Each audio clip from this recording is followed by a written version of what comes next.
You're live with BBC News.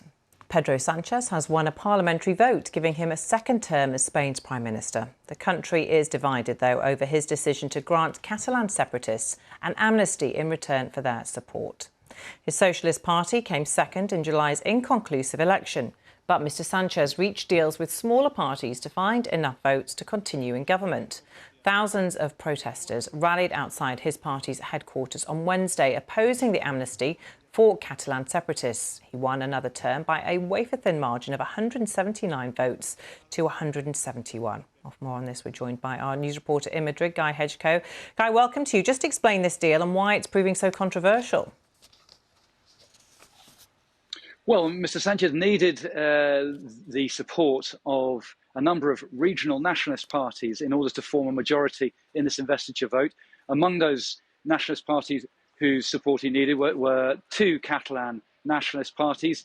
They demanded from him this amnesty, an amnesty which will benefit more than 300 Catalan nationalists who have been facing legal charges for their role in separatist activity over the last decade or so, in particular an attempted breakaway from Spain in 2017. All those charges will be dropped against those more than 300 Catalan nationalists. Now, opponents of this amnesty say it is illegal. It doesn't fit within the constitution, that it gives preferential treatment to Catalonia, and that is bad for the rest of Spain, all the other regions of Spain, and also that it encourages future separatist activity. So for all those reasons, people have been taking to the streets, either outside the Socialist party headquarters over the last couple of weeks, or today outside Congress, to protest against the amnesty and essentially say that this new government which is formed is not legitimate. Yeah, 5 or so years ago, there was some really huge protests in the country that kind of brought it to a halt almost, didn't they? Just explain who, and at that time, quite a few people were put in jail, weren't they, those Catalan separatist leaders. Just explain who might be given amnesty under this deal, how quickly?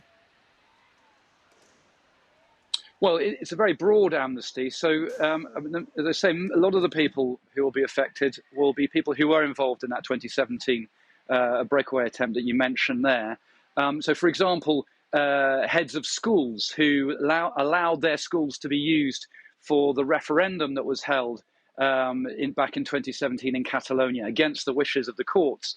But also, for example, Carles Puigdemont, the former Catalan president who led that breakaway attempt and who then fled to Belgium, where he's been ever since, he will benefit from this amnesty. So will several others who fled abroad as well. So those are some of the people who could benefit from this.